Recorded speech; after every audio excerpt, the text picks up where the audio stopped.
statement. You know, they just At least he didn't lie. Me. He didn't lie. You know, he didn't have to lie. He just said I was an idiot. So yeah, nailed that description. But but yeah, all right. So you guys haven't had any experience with fireworks? Let's see, slip and slide. You guys have any slip and slides in the Barracks? I did. Fuck yes. See, there you go. Got to have a good slip. Fuck yes. What about you, AREZ? You have slip and slide in the Barracks? I mean, our barracks, all we did all the time was drink. There was kegs, and more drinking than kegs, and that was pretty much it. And then, like, occasionally we'd all go to the club, and then we come back and we'd have more drinks and kegs. that was pretty much it. Well, I mean, I think you just described barracks life for pretty much everyone in the military with the drinking. But, you know, it's the funny shit that comes after the drinking has begun. A lot of those I can't remember. And then, like, people will bring up stories, and I start to, like, remember it. But for one, I was, like, just at the peak of my drinking time. You know, like, I was just 18 when I was in the barracks. So I was, like, this whole new world. And it seems so long ago, but it also seems... like I can't even remember. Yeah, it's like a hallucination almost. Yeah, I agree. I agree, man. I mean, we had fun in the fucking barracks, dude. I mean, you know. Check this out. One time, me and one of my battle buddies, we went to the club downtown, and we parked his car in the garage. Well, the whole night, my friend, he found this one girl, and he was trying to get with her the whole time. And she had a friend, but I was still looking around to see what else there was, you know. Well, at the end of the night, I got tired. I was pretty wasted. And I went over there to where he was with the girl he was talking to and her friend. And I just started talking to the friend. Next thing you know, me and her were making out, and we were heading out towards the exit. And we were trying to grab the other two who were talking all night. Well, anyway, we realized, for one, we left the car, which is a really bad idea, in the parking garage. Because it wasn't open the next day. So it was stuck for another day. But we went towards the post, and we were so drunk, we didn't realize what happened. The girl that he was talking to, got out in the middle of a street light and pissed in the middle of the road. But we didn't find that odd yet because we were still too drunk to realize, like, this is fucking odd. So anyways, we continue on. Our whole idea was we're going to go on post and we're going to buy more liquor. So we went on post, and it didn't even hit us that these girls just got us on post. But we were soldiers too, but we didn't know that they were soldiers. And well, they were in training for the medical field or whatever, these two girls. And we go and we buy the alcohol and we park on the curbside to where their barracks are. And it was the night they had the really nice barracks. And we parked on the curb, and me and the girl that I was talking to, she goes, "Hey, come up with me real quick. We'll find something." So we parked it on the curb, and they stayed in the car. And so we go upstairs, and I don't know, we just completely forgot about them downstairs in the car on the curb. And not really sure what happened to them, but I know we went in her room, and then I started feeling sick. So I ran to the bathroom, I threw up. I ran back to her room, and I don't remember anything. All I know is I woke up in the morning, and I look around. She was already making breakfast, and I see on the lamp there was like a Puerto Rican flag. And then I had no clothes on. And so I asked, I feel that's how a lot of your stories end. Yeah, she comes over and she has my clothes nicely folded, and I didn't want to ask her, like, did we or did we not? Like, I literally had no idea if we did or did not, but she had my clothes nicely folded, so either she took really good care of me or she took really good care of me. So what I'm going to go with, the reason that AREZ is not bringing up more of his stories is they all end with him naked in a bathroom. I'm sensing a trend here. I'm sensing a trend. You know, I've never realized that until now. You know, I think that's why he just, you know, has that retrograde selective amnesia. That's what's happening with these stories here. They mostly just end up with him naked in the bathroom, and he's like, "Yeah, I'm not putting that out to the world." Or are all his stories even better than ours because he doesn't remember any of them? True story. No, that's a good point. Garrett brings up a very interesting point. But if you don't remember it, did it happen? Well, that's my question. You know, like that. I don't have many stories where, like, when it comes, you know, people say, "Oh, they got so drunk they don't remember sleeping with somebody." Like, that doesn't really happen to me. This is the only time it's ever happened to me where I had literally no clue what happened. Like, I've never blacked out like that before. Even the one in Iraq, when you know, when I ended up in the shower, I at least remember walking back naked to my room and passing out. well, throwing up in my trash can in my room more, and then passing out. I remember that. I literally have no idea how my clothes came off. Well, what you're saying is there's a little Puerto Rican mixed baby out there running around somewhere. That's what you're saying. Oh, yeah. There's a good chance. I have enough problems.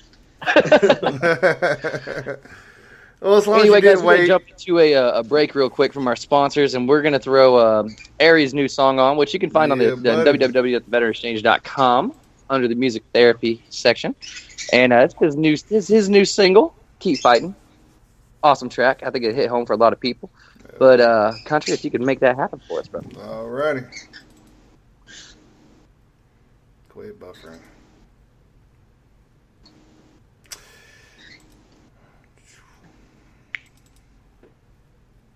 Yeah? Hey, Princess, how was school? Good. You know I miss you, right? I miss you too. And who loves you more than anybody in this world? Daddy. That's right, baby. I love you. Love you. I miss you a lot. I know, baby. I miss you a lot, too. But I'm gonna see you soon, okay? Promise.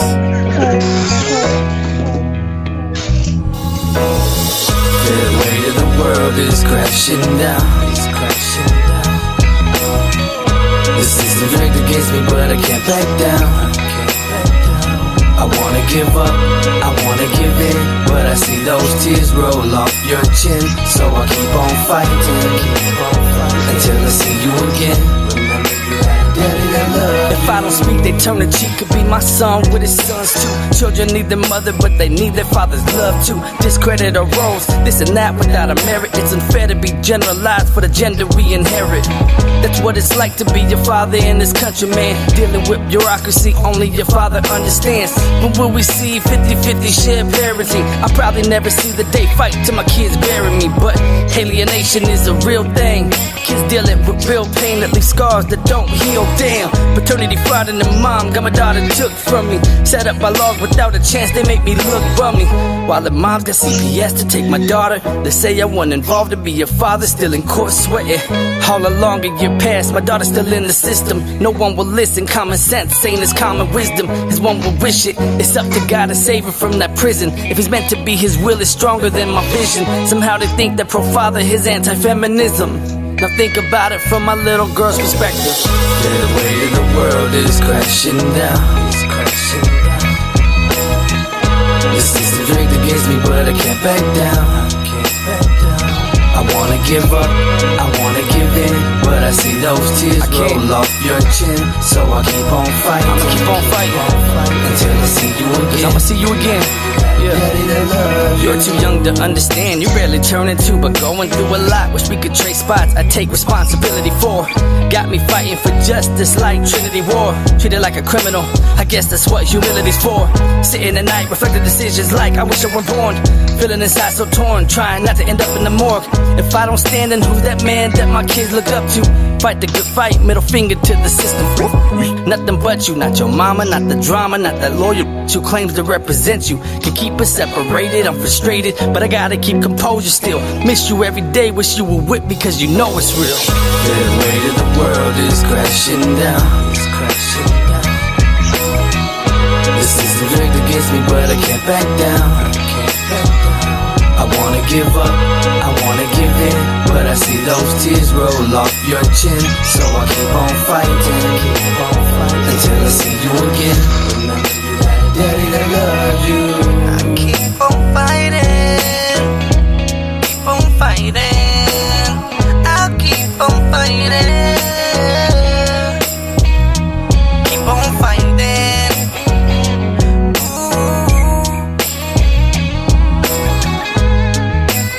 Let me take this moment to acknowledge a problem in this country that very few are addressing or acknowledging. To the fathers out there fighting just to see your kids against the system designed to profit off of us, I say don't give up, keep fighting, and like they say, we'll get our day in court one day.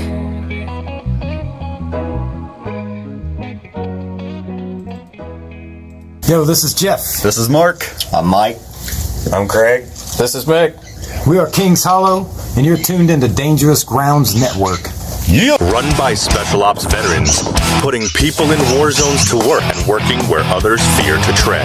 Each one of our products is manufactured in current or post-conflict areas. Your purchases fund women's education, demining efforts, and healing our veterans.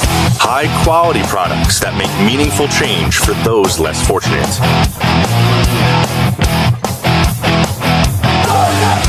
What America will be for the world moving forward. This is Sam from Madison Rising, and you're listening to Dangerous Grounds Network.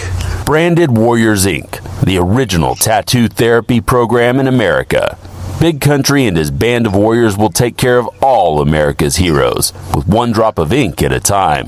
Go to bwitattoos.org to fill out your application and send it to bwitattoos@yahoo.com. Then the power of the ink and BWI will heal your mind. Black Rose Tattoo Shop.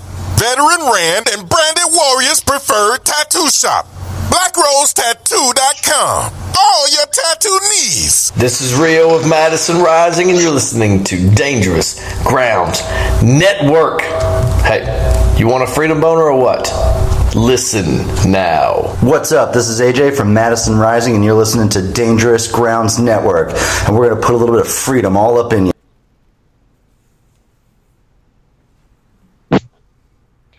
Look at that little block of freedom in right there.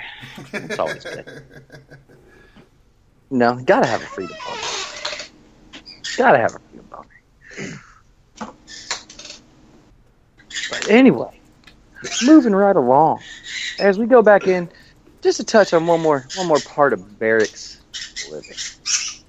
Read this great story. I think this will be near and dear to you there, country. So there was a story I read a little earlier. There's a guy outside, because there's no smoking in the barracks. Well, most barracks, there's no smoking inside, right. Unless you were like me and you just had a fan by the window and you were just too lazy to go outside because it was fucking negative fucking Port Jerome. Then I wasn't walking outside. I'm smoking. I'm gonna smoke. But anyway, this guy's outside smoking a cigarette, and he sees this window open right there on the second floor. I can't remember if it was first, second floor. But the prosthetic goes flying out, and he's like, "What the fuck?" Well, about 5 minutes later, there's a lady who is missing her prosthetic who climbs out the window to chase him. Is that an acceptable way to get a girl out your room? Yes. Gary jumps right in. Absolutely. Yeah. Country's like, yeah. I'm going to sit there. I'm not going to chase his shit. But I'm not gonna fall. Yeah, but it's bitch, take your shit out the window.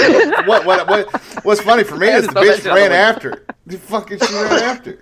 I want to see that shit. And the amputees out there just got a good extra extremity, man. They need to feel lucky and shit. Cause goddamn, I ain't running to catch shit. I'm gonna sit my ass right there.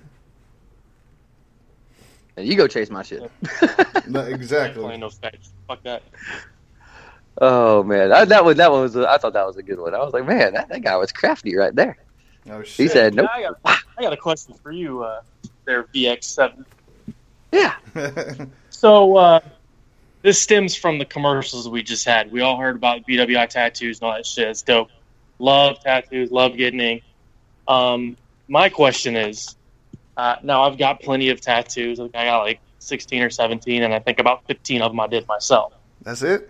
It was in the comforts of my own home. I had nice equipment, like sterile needles, all that shit. Never had any issues with it. Never had any infections or anything like that. So my question, Mr. Gendro, would be, do you think it is a good idea to get tattooed in a tent in Afghanistan? I do.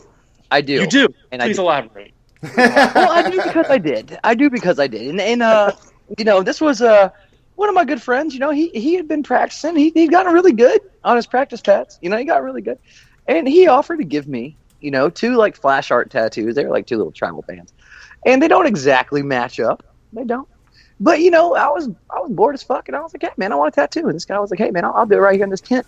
And it might have gotten a little bit infected. But I kept it pretty good and covered in A&D ointment and wrapped in saran wrap when I was on mission. But it did still get infected.